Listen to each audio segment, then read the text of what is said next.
Hola a todos, soy Jim Staley con Ministerio Pasión por la Verdad. Y esta noche estoy muy emocionado de traerles una nueva enseñanza que el Padre ha puesto en mi corazón. Mientras he estado estudiando la palabra de Dios, el Padre me ha iluminado algo que quiero compartir con ustedes, que creo que es muy relevante para los últimos días en los que estamos comenzando a avanzar. Y la enseñanza de esta noche se llamará El pacto entre los hombros y la verdadera imagen de Dios. Vamos a repasar muchas escrituras esta noche. Vamos a descubrir mucho sobre la antigua ciudad de Siquem. Vamos a descubrir qué tiene que ver José con todo eso. Abraham, Isaac, Jacob, los huesos secos de Ezequiel 37.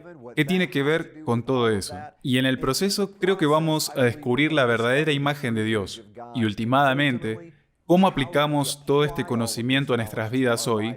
Después de todo, el Mesías está un día más cerca de regresar a casa para recoger a su novia, y debemos estar listos. Entonces, de eso se trata todo esto. Así que si puedo tener su permiso, comencemos con una oración y pidamos al Espíritu Santo que nos enseñe todas las cosas. Padre, venimos ante ti y te pedimos que tu Espíritu prevalezca en este momento, que hables a través de mí y que todo lo que digo sea de ti, Señor, y que lo que no es de ti, que no sea absorbido por el espectador ni por el oidor. Dios, te pedimos que seas glorificado en este momento, que tus escrituras estén abiertas a nuestros corazones, mentes y almas, y fortalezcan lo que somos en ti. Y Padre, oro para que nos des un poder sobrenatural de paz que está más allá de todo entendimiento, y que tengas más gloria en nuestras vidas. Amén y amén. Muy bien, comencemos. Primero que nada, si tienes una Biblia, vamos a revisar muchas escrituras y comenzaremos con Génesis, capítulo 12, versículos 6 y 7, y dice así: Abraham pasó por la tierra al lugar de Siquem hasta el encino de Moré, y los cananeos estaban entonces en la tierra. Entonces el Señor se apareció a Abraham y le dijo: A tu descendencia les daré esta tierra. Y allí edificó un altar al Señor que se le había aparecido. Y así, la primera mención de la antigua ciudad de Siquem está aquí en Génesis capítulo 12, donde Dios realmente le habló a Abraham por primera vez. Entonces, este es un momento increíble en la línea de tiempo bíblica, porque es cuando el Creador decidió bajar del cielo y crear un pacto con Abraham. Ahora, esto es antes de que el nombre de Abraham fuera cambiado a Abraham. Este es ese momento en el que Dios decidió crear una relación. ¿Y cuál fue la respuesta inicial inmediata de Abraham? Fue para construir un altar. Quiero que recuerdes eso, que construyó un altar. Volveremos a eso cuando veamos que esto sucede una y otra vez. Entonces, la primera vez que Dios inicia una relación con su pueblo es en un lugar llamado Siquem. Y vamos a descubrir de qué se trata esto. Entre los hombros. Pero aquí es donde comenzaron las relaciones. Aquí mismo en Siquem. Avancemos aquí mismo en el libro de Génesis. Génesis 33, 18 al 20 dice esto: Entonces Jacob llegó sano y salvó a la ciudad de Siquem, que está en la tierra de Canaán, cuando llegó de Padam Aram y acampó delante de la ciudad, y compró la parte de campo donde había levantado su tienda a los hijos de Hamor, el padre de Siquem, por 100 monedas. Luego erigió un altar allí y lo llamó el Elohé de Israel. Compra un pedazo de tierra y llama a esa área Dios es el Dios de Israel. Y luego, ¿qué hace? Construye un altar allí. Entonces, Abraham tiene una relación con Dios, crea un pacto con el Creador, y luego Jacob, su nieto, también compra un pedazo de tierra allí y adorna un altar al Dios de Israel. Entonces, estamos viendo un patrón aquí. Abraham construye un altar allí, Jacob también construye un altar allí. ¿Y por qué están construyendo altares cuando tienen una relación con Dios? Cuando quieren crear un pacto, se construye un altar. Nuevamente, responderemos esa pregunta. Avancemos ahora a Josué, capítulo 8, versículo 30.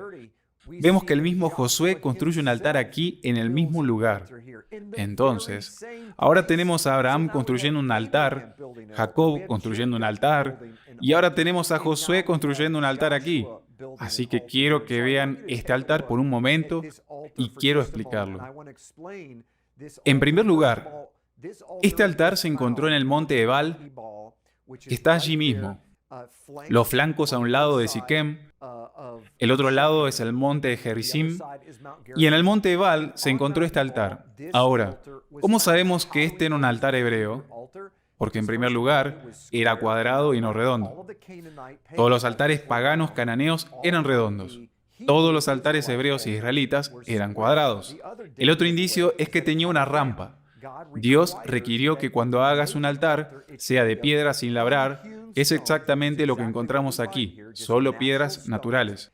Y luego, en segundo lugar, debe tener una rampa para que la desnudez del sacerdote no se vea mientras sube las escaleras. Sin ir demasiado lejos en eso, quiero explicarles por qué este altar es tan importante y por qué los altares en general son importantes cuando se trata de la Biblia y los patriarcas mientras lo construyen. En primer lugar, y ante todo, es importante que sepas que cuando Dios crea un pacto, la reacción inicial que puso dentro de los patriarcas fue construir un altar. ¿Y qué haces con un altar, aparte de sacrificios? Entonces, la primera respuesta instintiva inicial, cuando hay una reacción asombrosa de Dios, o más bien, cuando hay una conexión con Dios, es que la otra persona en el otro extremo de la relación quiere retribuir al Creador, quiere dar algo a cambio, y lo hace en forma de sacrificio. Amigos míos, desde el principio vemos una conexión profética en nuestras propias relaciones con Dios. Es que cuando queremos tener una relación con Dios, nos va a costar algo. Y desafortunadamente, la mayoría de nosotros vivimos la mayor parte de nuestras vidas con la voluntad de recibir para nosotros mismos, en lugar de la otra parte que Dios puso de su imagen dentro de nosotros, que es la voluntad de dar a los demás. Fuimos creados para recibir de Dios con el propósito de dar a otros. Es esa vía inmediata de información, conocimiento y amor que se supone que proviene del Creador a través de nosotros como una tubería y un conducto hacia nuestro vecino. Ese es el escenario de amar a Dios con todo tu corazón y amar a tu prójimo como a ti mismo. Los dos mayores mandamientos. Este es el gran sacrificio. El sacrificio dentro de nuestras vidas. Es el sacrificio de no recibir para nosotros mismos. Cuando queremos tener razón, cuando estamos en medio de una discusión, cuando nos sentimos ofendidos, eso es recibir para nosotros mismos. El menospreciar y sacrificar nuestro derecho a tener la razón es lo que causa las relaciones tanto con el Creador como con nuestros hermanos. Y entonces, hay otra cosa en la que quiero entrar rápidamente con este altar. Si nota este altar, verá todas las piedras que están en el altar. Y eso se debe a que la piedra caliza se ha desprendido, ha caído al suelo y se ha desintegrado. Originalmente, después de que pusieron las piedras vivas, colocarían la piedra caliza alrededor de ella así como si fuera un yeso de lodo, y sería hermoso. Luego grabarían la Torá o la ley de Dios alrededor de ese altar, así cuando estuvieras delante de él, sería brillante, sería blanco. Tenía las letras hebreas de Dios con su ley envueltas alrededor. Ahora, esto es increíblemente profético, porque la razón por la que tenían que ser piedras sin labrar es porque cada uno de nosotros somos piedras vivas. Todos somos diferentes. No puedes simplemente cortar uno y hacerlos todos iguales. Ese es un muro cananeo. Esas son las murallas de Jericó. Esos se llaman ladrillos, cuando todos se ven iguales. Pero se supone que somos diferentes, y así la piedra más pequeña puede sostener el peñasco más grande colocándola en el lugar correcto. Y entonces, cuando el altar de Dios está realmente construido, está formado por todo el cuerpo del Mesías. Luego está envuelto en la ley de Dios. Esto es lo que protege el cuerpo de Dios, el cuerpo de Cristo. Por así decirlo, son los mandamientos, es el pacto, son las leyes que dicen, aquí están las bendiciones y aquí están las maldiciones. Eso es lo que nos protege. ¿No es eso lo que protege a nuestros hijos? Los mandamientos que los padres les damos a nuestros hijos, los límites, las guías, las barandillas que les permiten experimentar la vida al máximo. Verán, el altar de Dios en nuestra vida está diseñado para que seamos quienes somos. Las piedras vivas, sin cortar, sin labrar, pero luego todas estarán conectadas. ¿Con qué? Con el manual de instrucciones, y esa palabra en hebreo se llama literalmente Torah. Torah no es la palabra para ley, es la palabra para instrucción. Y cuando estamos conectados a través del pacto, las instrucciones, eso es lo que nos une, mis amigos. Y eso es lo que hace el poder de la ley de Dios. Y mira lo que está en el centro de todo: sacrificio. No hay amor más grande que el de un hermano que da su vida por un amigo. Eso es lo que hizo Cristo. Él vino, subió por la rampa del Calvario, se acostó en ese altar y dio su propia vida por las piedras vivas y cumplió la ley a la perfección. Él no la eliminó, la cumplió. Y luego nos dio el Consolador, el Espíritu Santo, para enseñarnos cómo hacerlo en tiempo real desde una perspectiva espiritual, no en la forma legalista de los fariseos. Ese es el Evangelio en pocas palabras. Todo esto sucedió en el monte Gerizim y en el monte Ebal, aquí mismo en Siquem, la tierra entre los hombros. Continuemos y veamos qué más tenemos. Muy bien. Siquem también fue el lugar donde violaron a Dina. Si recuerdas la historia de Dina en Génesis capítulo 34, esta era la hija de Jacob. Y el hijo del jefe de Siquem se llamaba Siquem, quizá de donde proviene el nombre de la ciudad. Y Siquem, este joven, realmente se sintió atraído por Dina, se acostó con ella, la violó y luego pidió su mano en matrimonio. No es exactamente la forma correcta de impresionar a su futuro suegro, como te podrás imaginar. Y lo que viene después, francamente, se lo merecía. Porque lo que pasó a partir de ahí es que dos de los hijos de Jacob tomaron eso como una oportunidad para vengarse. Entonces, le dijeron a Siquem y a su padre que si todos los varones de la ciudad se circuncidaban, entonces les entregarían a su hermana, y pensaron que era una gran idea. Así que todos los hombres de Siquem se circuncidaron, pensaron que se iban a aprovechar de los israelitas a medida que avanzaban, y al tercer día de su circuncisión, recuerde, al tercer día, eso es importante. Cada vez que vea el número 3, 33 o una variante de 3 en la Biblia, sabemos que tenemos una conexión mesiánica con ese número en particular. Así que al tercer día, dos de esos hijos, Simeón y Leví, se levantaron y mataron a todos los hombres de Siquem. Tomaron todo el botín de la ciudad y se apoderaron de esa aldea en particular. Y Jacob no estaba muy contento con eso. Pero Dios usó ese escenario en particular para decir que en Siquem fue cuando se inauguró la primera batalla y Dios les dio la victoria. Y en ese momento, todo el resto de la gente de la tierra de Canaán se asustó de muerte de Jacob y sus hijos. Este fue en realidad el primer momento inaugural, como el momento de Jericó, en el que comenzaron a tomar el control de la tierra mucho antes, de que Dios realmente se los diera, mucho después. Y entonces, Dina fue violada aquí, en Siquem, y hay mucha conexión profética con eso, a la que podríamos entrar un poco más tarde. Ahora, pasemos al capítulo 12 de Primera de Reyes, versículo 1, y veamos que Roboam, que es el hijo de Salomón, fue nombrado rey aquí mismo en Siquem. Y dice, en Primera de Reyes 12, versículo 1, y Roboam fue a Siquem, porque todo Israel había ido a Siquem para hacerle rey. Esto es realmente importante, damas y caballeros, porque el hijo de Salomón fue nombrado rey aquí en Siquem. Podría haber sido nombrado rey en cualquier lugar. ¿Por qué eligieron Siquem? Porque este fue el lugar donde se hizo el pacto con Abraham, Isaac, Jacob y Josué. Este era el momento, este era el lugar y la ciudad que era como Jerusalén hoy. Siquem en la antigüedad era el centro de toda la historia de Israel, proféticamente, y por eso fue investido rey. Desafortunadamente, este también es el momento a partir de que Roboam fue nombrado rey en Siquem, donde los dos reinos de Israel se dividieron, o más bien, donde el reino unido de Israel se dividió en dos reinos. Las 10 tribus del norte en el norte se llamarían la casa de Israel o la casa de José, o en forma abreviada Efraín.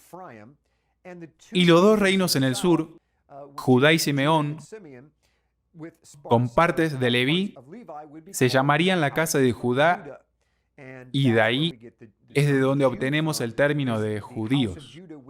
La casa de Judá fue llevada cautiva a Babilonia en el año 586 a.C. y no regresaron hasta 70 años después, ¿recuerdas? Bajo Nehemías. Y debido a que regresaron, es la única razón por la que existe Judá hoy, que tenemos el pueblo judío. Las otras 10 tribus que fueron llevadas cautivas a Asiria en el 722 a.C. nunca regresaron. Entonces, esas 10 tribus fueron asimiladas por el mundo en esos tiempos y luego se dispersaron por todo el mundo conocido de hoy. Y nadie sabe dónde están esas 10 tribus o en quiénes se convirtieron. Literalmente se asimilaron y la Biblia dice, se hicieron como gentiles. Si no está familiarizado con esa enseñanza, le animo a que vea Crisis de Identidad. Esa enseñanza abrirá su mente desde el principio del libro hasta el final del libro, desde Génesis hasta Apocalipsis, y cómo todo encaja con este momento profético de los dos reinos divididos y luego volviendo a unirse bajo el Mesías. Todo esto sucedió en Siquem. Entonces, sigamos adelante.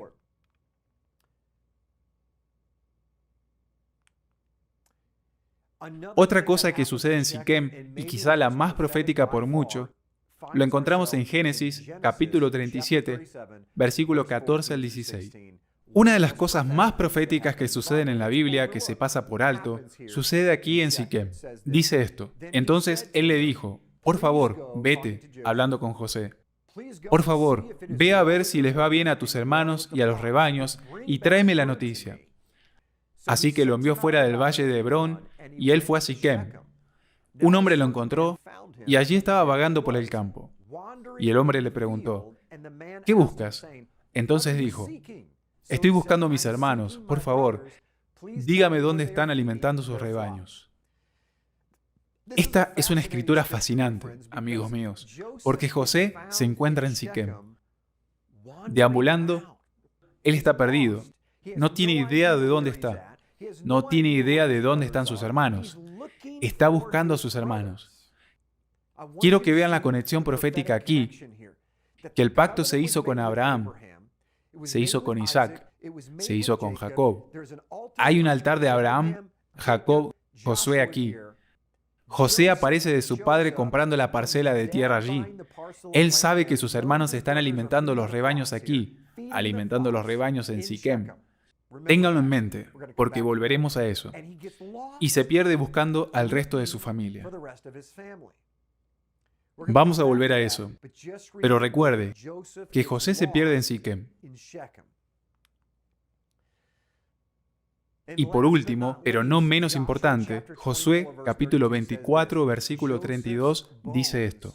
Los huesos de José fueron enterrados aquí. Aquí es donde finalmente enterraron a José, en Siquem. Mire todas las cosas asombrosas que sucedieron en Siquem, de las que normalmente no hablamos. Entonces, averigüemos qué significa realmente Siquem. ¿Qué significa Siquem?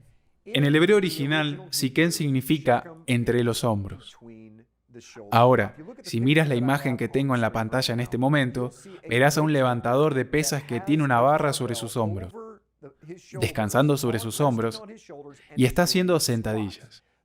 La razón por la que elegí esta imagen es porque este es exactamente el lugar al que se refiere la palabra Siquem. Es la parte de atrás del cuello, en la parte superior de la espalda, entre los hombros.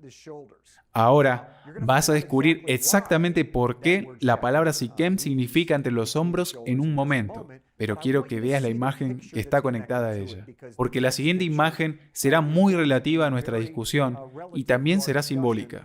Entonces, pasemos a la siguiente imagen para que puedan ver de lo que estamos hablando aquí. Así que, aquí vamos. Esta es una imagen real desde el nivel del suelo de Siquem. Y en el lado izquierdo verá el monte Gerizim, y a la derecha verá el monte Ebal, y en el medio está la ciudad de Siquem. Hay un anfiteatro natural ahí. Y puse este levantador de pesas aquí para que veas que entre los hombros está lo que significa Siquem. Siquem está literalmente entre los hombros. ¿Qué son los hombros? Los hombros son el monte Gerizim y el monte Ebal. Entonces, eche un vistazo a esta imagen. Grabe esto en su memoria por un momento, porque a medida que avanzamos aquí, creo que esto cobrará vida para usted, el por qué esto es tan importante. Muy bien. El pacto en Josué, capítulo 8, versículo 33, se renueva aquí en Siquem. Simplemente no termina, mis amigos. Hay tantas cosas que suceden en Siquem, pero probablemente una de las más importantes es después de que pasamos por la Torá y el pueblo de Dios se muda a la tierra prometida. Lo primero que sucede es que Dios les pide que renueven sus votos. Verá, de vez en cuando, amigo mío, tenemos que renovar nuestros votos con Dios. Somos como vasos rotos que comienzan a deteriorarse con el tiempo. Y al igual que un matrimonio, a veces se puede deteriorar y es necesario empezar de nuevo, reiniciar. ¿Alguna vez ha tenido una situación en una computadora en la que hay tantas cosas abiertas que el procesador de la computadora no puede manejarlo? Solo tiene que apagarlo. Debe comenzar de nuevo. Debe asegurarse de borrar la memoria y la RAM y empezar de cero y presionar el botón de reinicio. De eso se trata la renovación de los votos. Es reconocer cuáles son los votos del pacto, restablecer esa conexión, reconstruir el altar, hacer un nuevo sacrificio y recordar de qué se trata la vida. A veces eso es lo que tenemos que hacer. Y a medida que avanzamos hacia los días festivos de otoño aquí, esto es lo que estamos haciendo. Estamos renovando nuestros votos. Esto es lo que hizo Josué. Así que leamos el versículo 33 del capítulo 8. Y todo Israel, con sus ancianos, oficiales y jueces, estaban en ambos lados del arca delante de los sacerdotes. Los levitas que llevaban el arca del pacto del Señor, tanto el extranjero como el que había nacido entre ellos. La mitad de ellos estaban frente al monte Gerizim y la mitad de ellos frente al monte Ebal, tal como Moisés, el siervo del Señor, había mandado antes que bendijeran al pueblo de Israel. Amigos míos, miren esto. Este es un momento extraordinario aquí en su historia israelita.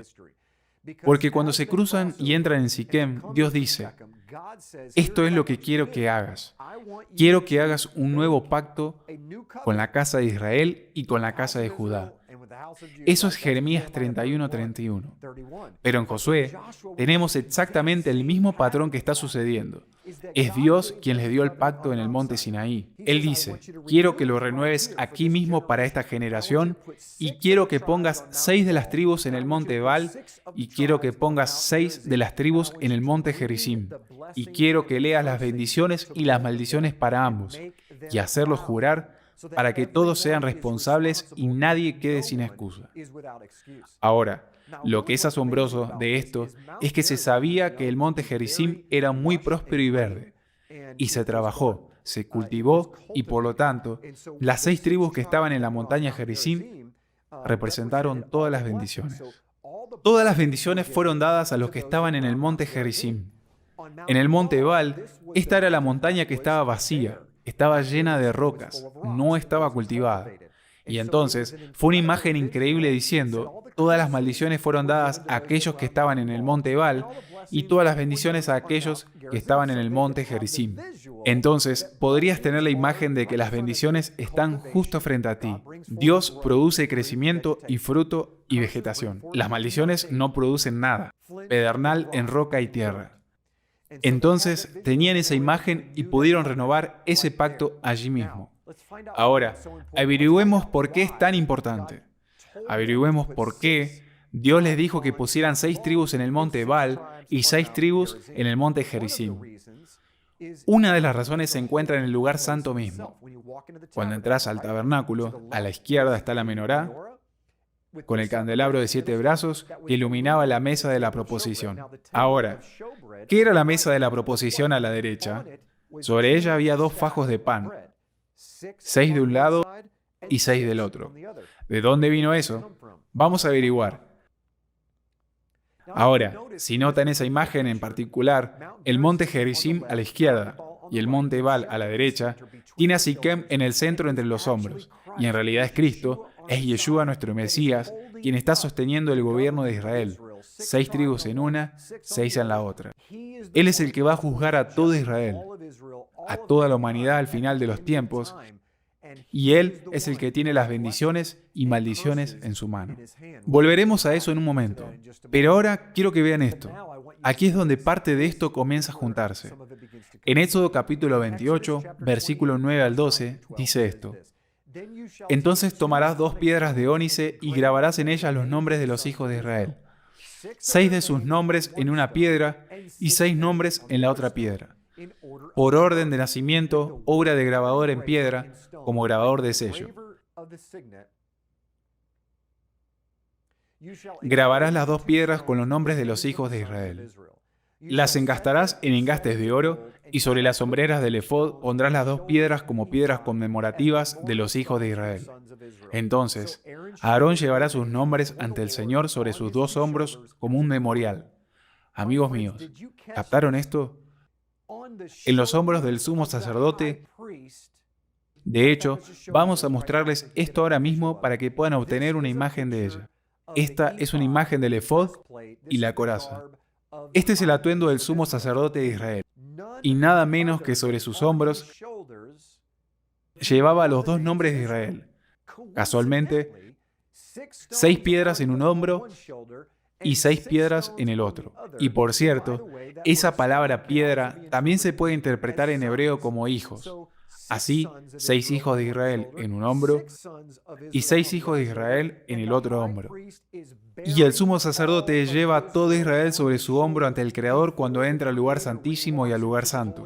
Cuando se presenta ante Dios, trae consigo a todo Israel. ¿Puedo hacer esto real para ti esta noche? Podrías decir: oh, eso es genial, Él es el sumo sacerdote. ¿Sabía que eres un sacerdote del orden de Melquisedec?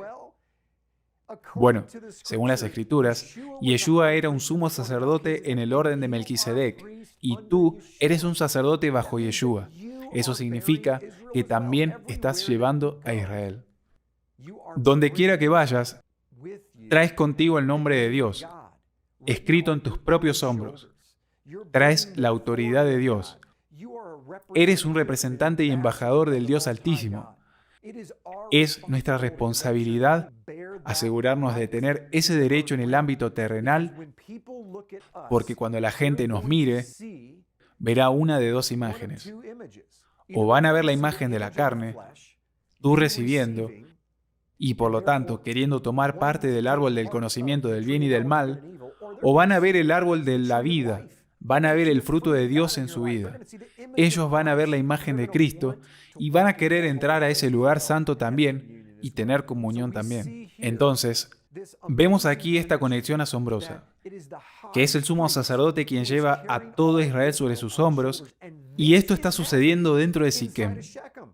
Es Siquem el lugar entre los hombros, en el monte Ebal y en el monte Gerizim. Es la imagen del sumo sacerdote.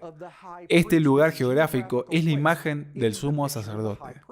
Mire esto a medida que avanzamos proféticamente al libro de Isaías, capítulo 9, versículo 6.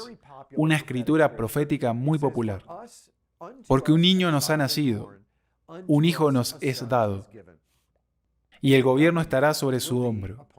Amigos míos, ¿acaban de escuchar eso?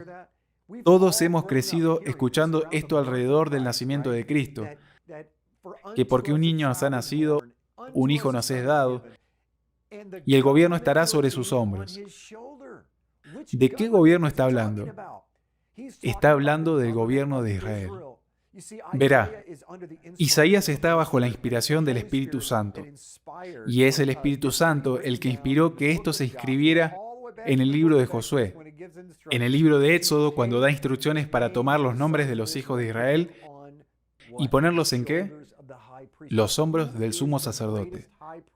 ¿Y quién es el sumo sacerdote más grande del universo sino Yeshua, nuestro Mesías mismo? Lleva sobre sus hombros al gobierno de Israel.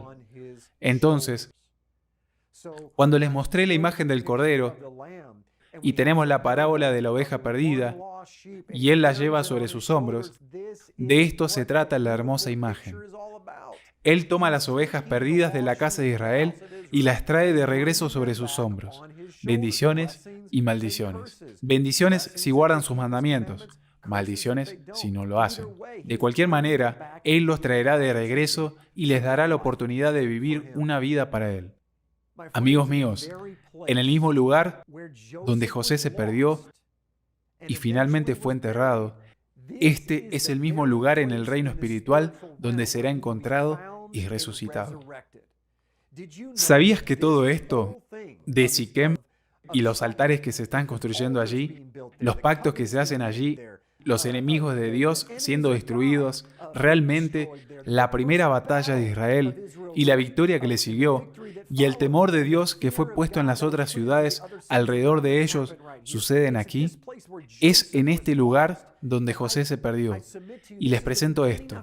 El comienzo de su viaje fue entre los hombros del sumo sacerdote en este lugar. El mismo lugar donde José se perdió fue el mismo lugar donde pusieron sus huesos. Les voy a presentar el capítulo 37 de Ezequiel. Son los huesos de José que están en Siquem. Y son esos huesos las 10 tribus del norte de Israel, la casa de José, que van a resucitar al final de los tiempos, donde la Biblia habla de que los tendones se unirán de hueso a hueso, el músculo, la piel, y todo el hombre será reconstruido.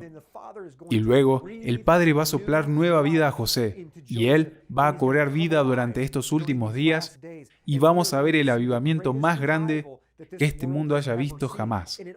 Y todo gira en torno a Siquem, que no es otra cosa que una palabra clave para el sumo sacerdote. No hay forma de tener bendiciones, no hay forma de volver a través de Dios. No puedes atravesar ese valle hasta el mar Mediterráneo, a menos que pases por Siquem, a menos que vayas entre los hombros. Las Escrituras dicen, a través de Yeshua, a menos que tomes tu carga y me la pongas, yo soy la puerta. Yo soy el que es la puerta de las ovejas. Nadie va al Padre sino por mí. Yo soy el que trae la vida y la muerte. Es a través de mí, por la fe, a través de lo que hice, que pueden hacer cosas más grandes, dice él. Y entonces vemos esta profecía que no vamos a leer, pero te animo a leer Ezequiel 37. Él dice, Hijo de hombre, quiero que tomes un palo y escribas en él, la casa de Efraín y José. Y en otro palo quiero que escribas la casa de Judá. Y quiero que tomes los 2 palos y quiero que los pongas en tu mano. Y quiero que tomes ambos palos y digas a ti mismo que estos 2 palos se convertirán en un nuevo hombre. Amigos míos, este es el único hombre nuevo del que habla el nuevo pacto. Es Efraín y Judá que se unen y se vuelven uno en la mano del Mesías. No es judío ni gentil. No existe tal cosa como un pacto para los gentiles. Lea la escritura del nuevo pacto en Jeremías 31. Dice, haré un nuevo pacto con la casa de Israel y con la casa de Judá. Tenemos que ser parte de una de esas 2 casas para entrar en el reino. Y es por eso que Pablo dice que somos hechos partícipes de los 2 pactos de la promesa y somos hechos parte de la comunidad de Israel. Todo el manual de instrucciones, todo lo que gira en torno al pacto, y el altar, y el sacrificio, y el Dios de Abraham, Isaac y Jacob, gira en torno a su pueblo llamado Israel. E Israel es un pueblo de sacrificios. ¿Escuchaste lo que acabo de decir ahí mismo, mis amigos? El pueblo de Dios es pueblo de sacrificio. No somos gente que toma, somos personas que damos. Somos los que se supone que son la imagen de Cristo en el reino terrenal. Y sin la comprensión de lo que es la imagen, no hay forma de que pasemos por ese valle de sombra y de muerte. Caminamos por el pacto de los hombros. Caminamos por el valle de sombra de muerte, pero no tenemos mal alguno. ¿Sabes por qué? Porque si pasamos por el sumo sacerdote y entramos al lugar santísimo con valentía, ante el trono con la sangre del Mesías en nuestras vidas, entonces podemos caminar sabiendo que Él está con nosotros porque sacrificamos nuestra carne. Gálatas 2:20 dice esto: porque estoy crucificado con Cristo. Sin embargo, no soy yo el que vivo, sino Cristo en mí. Y la vida que ahora vivo en la carne, la vivo por la fe según el Hijo de Dios, que me amó y se entregó por mí. Verán, amigos míos, No hay forma de acercarse al Creador. No hay forma de prepararse para el día del juicio fuera de crucificar la carne. Y lo hacemos al comprender que hay un solo camino a través de Siquem, que conduce al gran mar, que trae vida, y es a través de esos dos hombros. O eliges la vida o eliges la muerte. Y no puedes seguir adelante hasta que hagas un pacto con Dios. Y ese pacto requiere un sacrificio. Entonces, déjeme hacer la pregunta del $1.000.000. ¿Cuál es tu sacrificio? ¿Es el sacrificio de alabanza? Porque el sacrificio de alabanza no comienza hasta que algo muere. El humo no sube en el lugar santísimo hasta que tomas el carbón del altar. Isaías dijo, y limpia mis labios, hasta que tomes el carbón del altar, del mismo sacrificio que diste. Entonces llevas el carbón al lugar santo y lo pones sobre el altar del incienso. Y es en ese punto donde la Biblia dice que tus oraciones son como incienso que sube ante el Padre. Si alguna vez se pregunta por qué sus oraciones no reciben respuesta, probablemente sea porque nunca han hecho un sacrificio. Dios es un Dios de orden. Y el sistema del templo es fundamental de entender. Porque si no, no entiendes que cuando hicieron un sacrificio en el altar, ese fue el comienzo de la restauración, la recalibración y la relación con Jehová, con Yahweh, con el Rey de Israel. No había otra forma de que comenzara fuera de algo que tenía que morir. Y lo que tenía que morir tenía que ser valioso.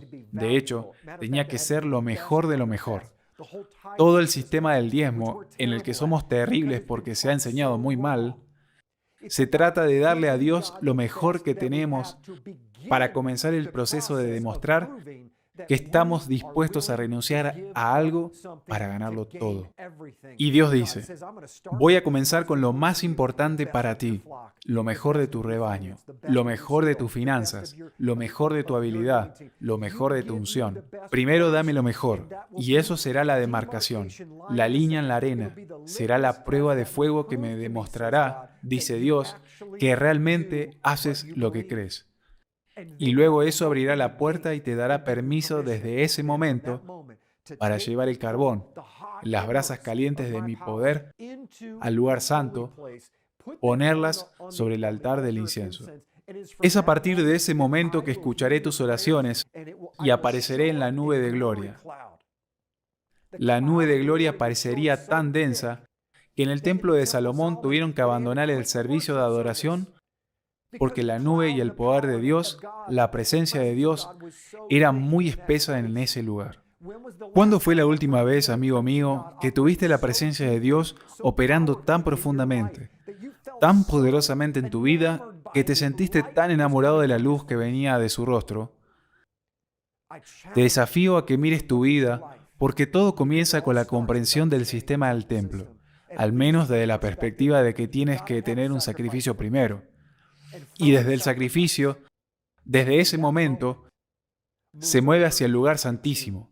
Ahí es donde comienza nuestra relación y ahí es donde continúa. Sigamos adelante. Entonces, ¿cuál es la imagen de Dios? ¿Qué significa ser formado a su imagen? ¿Cómo nos movemos a través del valle hacia el gran mar, el reino de los cielos? ¿Cómo avanzamos a través de la cruz entre los dos hombros? Las bendiciones en las maldiciones, el guardar los mandamientos, el espíritu y la verdad. ¿Cómo hacemos todo eso? ¿Cómo se ve? Parece la imagen de Dios. Este es todo el punto y el propósito de por qué vino el Mesías. Fue para cubrirse a sí mismo en humanidad y mostrarnos cómo es el Padre. Él dijo, si me has visto a mí, has visto al Padre. ¿Qué significa eso? Simplemente significa que cuando veas cómo vivió, sabrás exactamente cómo se suponía que debía verse originalmente la imagen. Entonces, si quieres regresar al monte Sinaí, adelante. Pero eso no es lo que Dios nos está llamando a hacer, es decir, detenernos solo en el monte Sinaí. Verá, el tiempo se ha metido con el cristianismo de una manera realmente mala, con el pueblo de Dios en realidad, como una entidad global, como una iglesia global, porque cuanto más tiempo avanzamos en la línea del tiempo, más nos alejamos del jardín del Edén. Entonces, hay un gran avivamiento en este momento que está sucediendo en el pueblo de Dios, donde el pueblo de Dios está comenzando a tener hambre y sed de algo más. Están comenzando a reconocer que tiene que haber algo más y lo hay, y están regresando. El protestantismo, el precatolicismo, todo el camino hasta el primer siglo.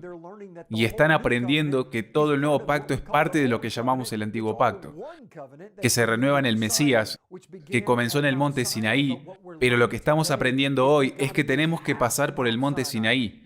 No es que deje el monte Sinaí detrás, no es que los mandamientos no sean importantes, son muy importantes. Yeshua, el Mesías, lo dijo de esta manera.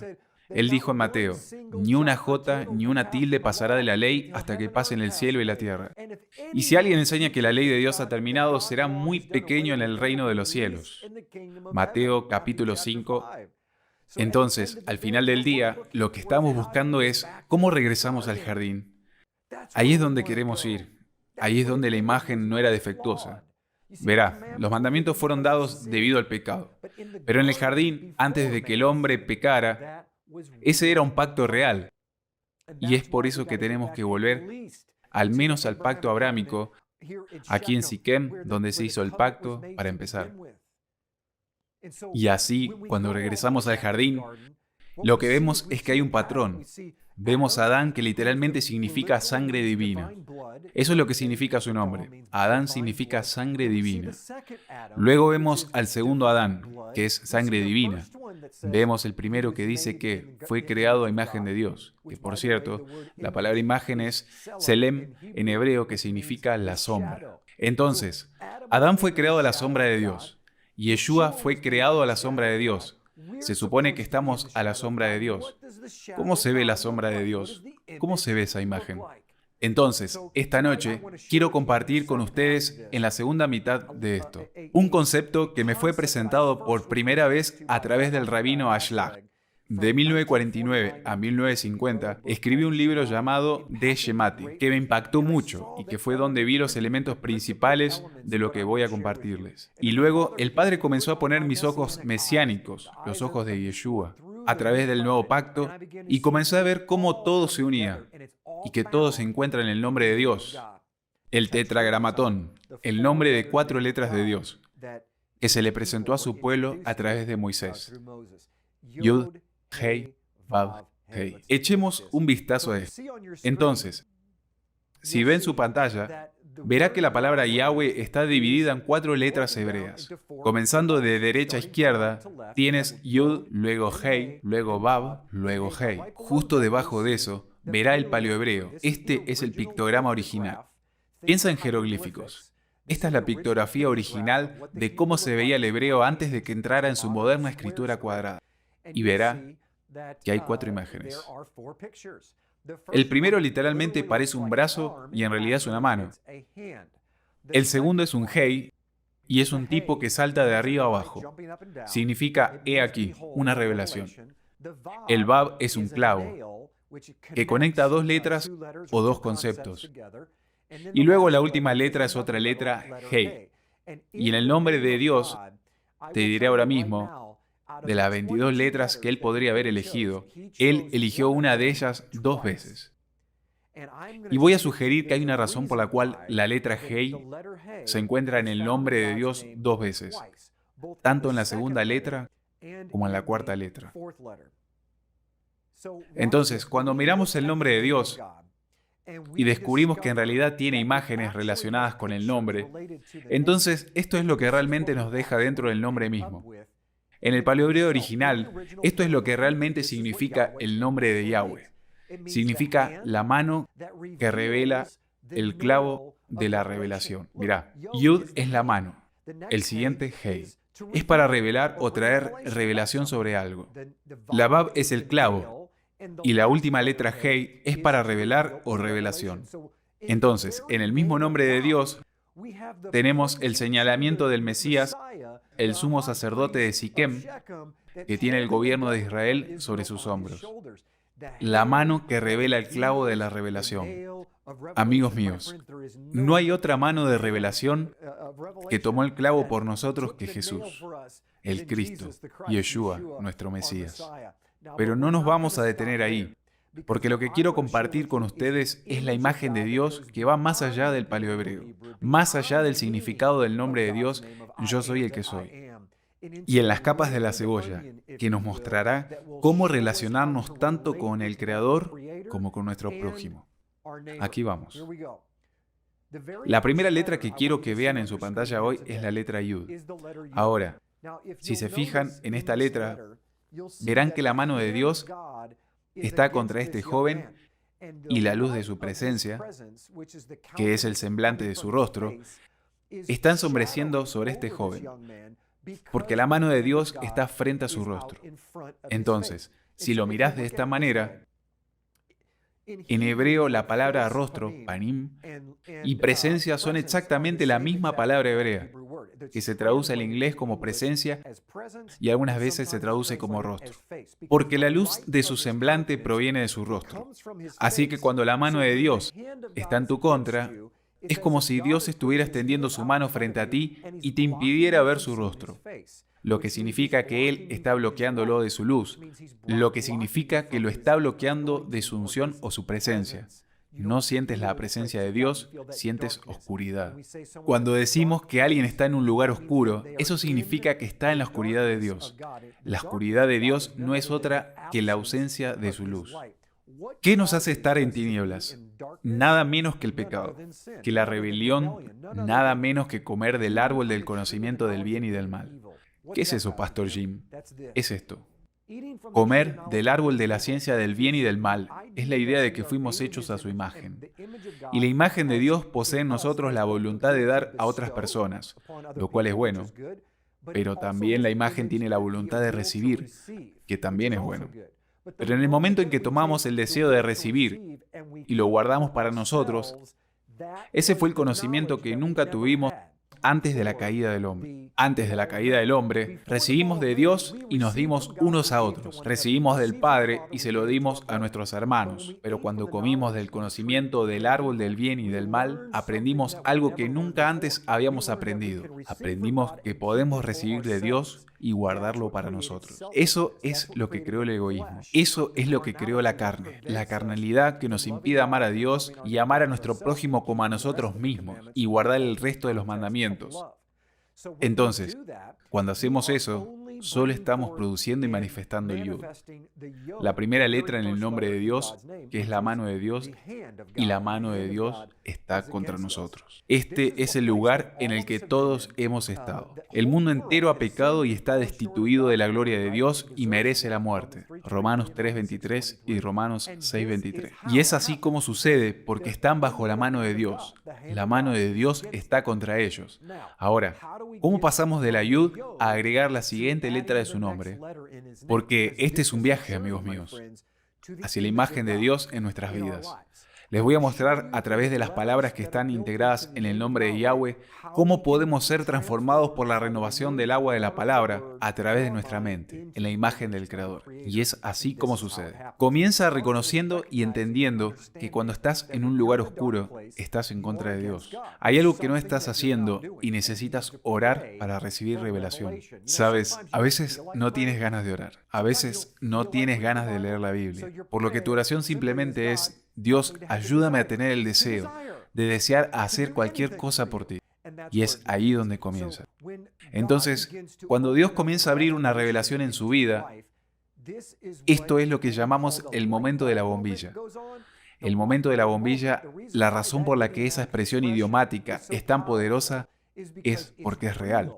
Cuando tenemos una revelación de que estamos en pecado y estamos cansados de vivir en la oscuridad, y regresamos a Dios en la fe más pequeña, más diminuta, con forma de semilla de mostaza, entonces lo que sucede es que tomamos esa revelación, que es la letra Hei, que literalmente significa en el paleohebreo revelar. Cuando Dios te revela que estás en tinieblas y reconoces que ya no quieres estar en tinieblas y regresas, haces Yu, haces Teshuvah, regresas a Dios y haces Aliyah. Luego la letra Hei y la letra Yud se fusionan y crean una palabra nueva, y esa palabra es Yah, la forma corta de Yahweh o Jehová. Y ahí es cuando su mano se quita, porque ahora es una nueva palabra, y ya está frente a ti, y el rostro de su gloria está sobre ti. Y tienes justo como se muestra en esta diapositiva. Tienes este momento, donde el rostro de Dios, la luz de su rostro, está brillando sobre ti y sientes la presencia de tu Creador. Es esa presencia, es ese sentimiento, es esa unción lo que hace que alguien sienta esa lluvia de emoción, la poderosa cascada de su emoción que te cubre, que hará que un hombre adulto llore y caiga de rodillas. Esta es la presencia de Dios que todos buscan. Desafortunadamente, la mayoría de nosotros vivimos en una vida en la que pasamos de la presencia de Dios a la oscuridad de Dios, y luego perdemos esa revelación y volvemos a su mano. Recibimos la revelación, volvemos a su luz, perdemos la revelación, volvemos a su mano. Entonces, este ciclo constante de unción, presencia y oscuridad. Y eso se debe a que no se nos ha enseñado que la siguiente letra es la letra clave que nos lleva a la revelación final y que trae la imagen completa de Dios. Entonces, la siguiente letra que tenemos es esta. Tenemos la letra Vav, y Vav es el clavo. Y sabemos que ese clavo está conectado al Mesías, está conectado a Cristo. Entonces, ¿cómo conecta el clavo las dos primeras letras Ya con la última letra del nombre de Dios, la cual es una revelación? Significa revelación. El clavo está conectando los dos Hei. El primer Hei es la revelación de su presencia y su misericordia. El último Hei es la revelación que trae su poder. Es la conexión del clavo. Es el Mesías, Yeshua, que conecta la misericordia y su presencia con su poder en tu vida. Entonces, ¿cómo llegamos al poder? La mayoría de las personas nunca llegan a él, porque no saben cómo usar el clavo. Confiesan que Jesús había sido crucificado, reconocen que murió en la cruz por sus pecados, reconocen que fue el Padre quien descendió y se reveló, envuelto en humanidad. Toda la historia del Evangelio. Casi todas las denominaciones cristianas, las más de 40.000, reconocen la simplicidad de la historia del Evangelio. Y es por eso que están constantemente operando dentro de la mano, la oscuridad y la presencia. Porque solo reconocen el clavo, pero no saben cómo usarlo. Entonces, quiero presentarles que la forma en que utilizamos el clavo de Yeshua es que está diseñado para Gálatas 2:20, para ser real en nuestra vida, que fuimos crucificados con Cristo. Ya no somos nosotros los que vivimos. ¿Qué significa eso? Que debemos morir a la carne. ¿Cómo morimos a la carne? Es muy simple. ¿Has escuchado todos estos conceptos espirituales en la iglesia de tu escuela dominical durante toda tu vida? ¿Cómo crucificas la carne? Hermanos, es tan simple como dice el rabino Ashlag. Es no tomar del árbol del bien y del mal. ¿Qué quieres decir con eso, Jim? No recibas por ti mismo. Siempre, siempre, siempre vive para dar, porque esto es lo que hizo Cristo. No dijo ni una palabra cuando fue calumniado y chismeado. No hizo nada cuando lo escupieron. ¿Cuántos de ustedes hacen eso? Se arrastró hacia la cruz por personas que ni siquiera le agradaban. ¿Cuántos de nosotros hemos hecho esto alguna vez? Verá, Él vino y nos entregó el poder de la revelación de Dios. Él crucificó su propia carne y nos lo perdimos. Nos perdimos todo. Vimos la historia del Evangelio de cómo nos salvamos, porque así de egoístas somos. Pensamos en cómo llegamos al cielo. Le decimos a la gente que es así como se llega al cielo, pero no les decimos la verdad real de por qué vino. Vino a mostrarnos la imagen de Dios. Vino a mostrarnos cómo es su Padre. Él dijo, así es como lo haces. Así es como amas a tu prójimo como a ti mismo. Te mueres todos los días, tomas el clavo, crucificas tu carne, eliges no recibir para ti, eliges solo otorgar. Cuando alguien te grita, cuando estás en una pelea con tu cónyuge, eliges no tener la razón, porque tener la razón es satisfacer la carne y encender la voluntad de recibir para ti mismo. Estás obteniendo algo de eso.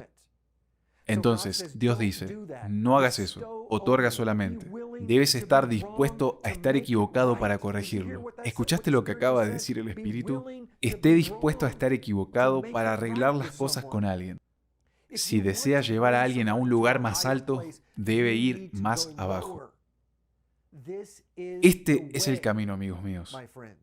Esta es la verdad y esta es la vida.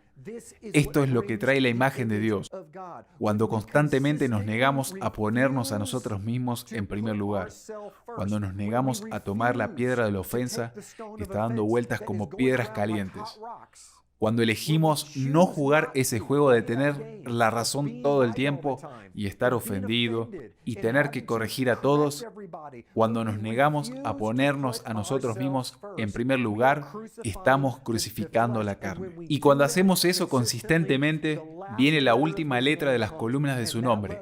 Y la última letra, amigos míos, es otro G.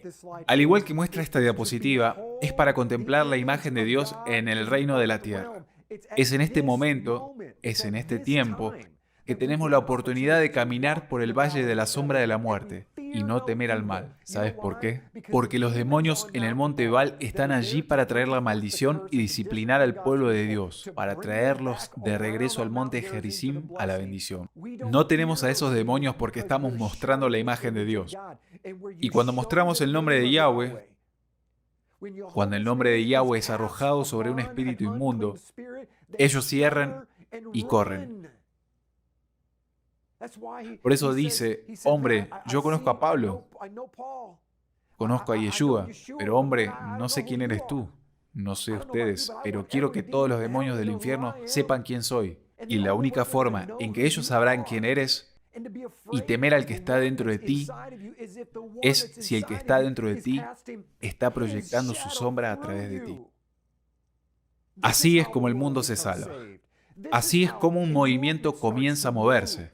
Muchos de ustedes entran en este movimiento y están aprendiendo la portada del libro. Están aprendiendo la relevancia de la Torá y los mandamientos de Dios. Pero están tan atrapados en cómo se pronuncia el nombre, cómo mantenemos el calendario y esto y aquello. Estás tan atrapado en los menores que te pierdes el punto principal de todo esto.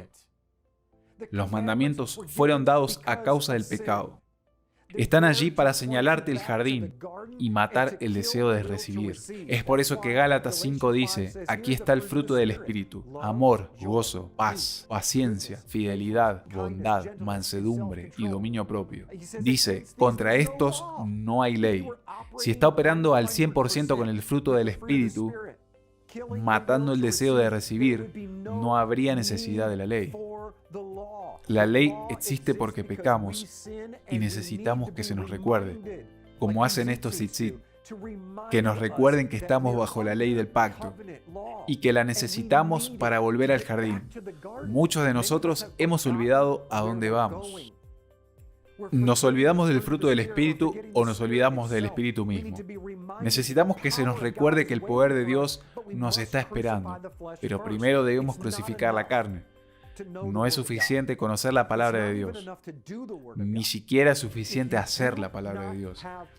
Si no tienes la luz de su rostro fluyendo a través de ti y el poder de Dios emanando a través de tu vida, entonces eres un hueso seco atrapado en el valle de la sombra de la muerte.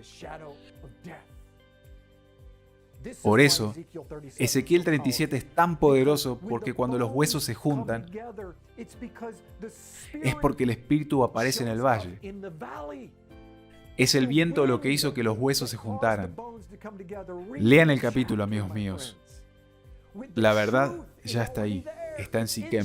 Las restricciones del pacto estaban allí. Las bendiciones del pacto estaban allí. El altar, la Torá, estaba escrita por todas partes. La piedra viva, los sumos sacerdotes, los hombros, la mesa de los panes de la proposición. Todo es allí. Lo que falta es el Ruach HaKodesh, el Espíritu Santo. Y cuando el Espíritu Santo fluye a través del valle, enciende los huesos de José y él vuelve a la vida. Y gobierna y reina hasta los confines de la tierra. Si tienes huesos secos en tu vida, es porque te niegas a permitir que el Espíritu de Dios crucifique la carne.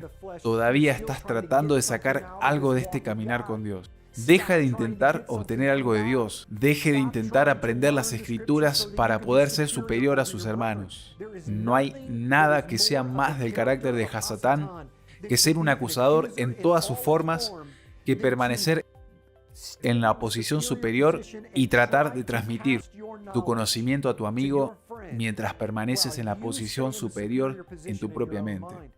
Cuando haces eso, como dice el rabino Ashlag, caes en el lugar más bajo y más grande de la depravación humana, y no eres diferente del acusador mismo. Dios nos está llamando más lejos, amigos míos, más allá de donde ustedes han estado. Y el único lugar, la única forma de llegar allí, debería decir, es dejar de amarte a ti mismo.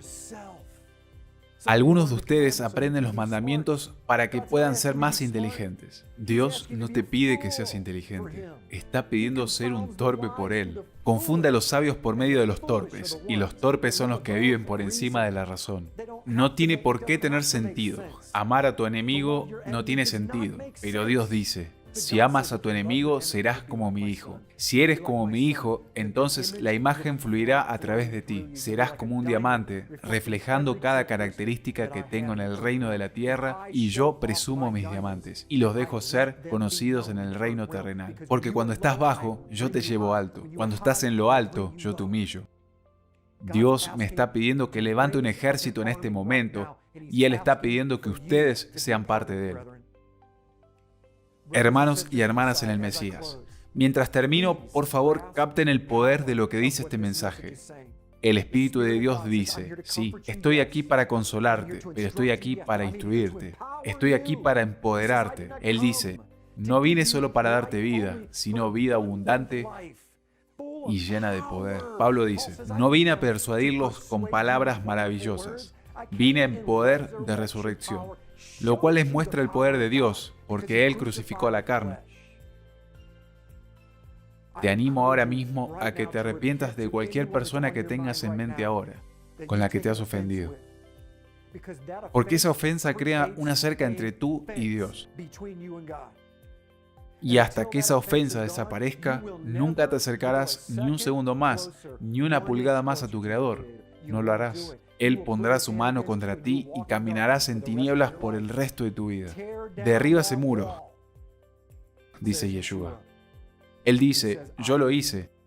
Si caminas como yo camino, si tomas los insultos, si lees mi palabra, desde la perspectiva de cómo puedes dársela a otra persona, si lees mi palabra de cómo puedes cambiar tu vida para afectar la de otra persona, entonces leeré mi palabra en ti y afectaré tu vida.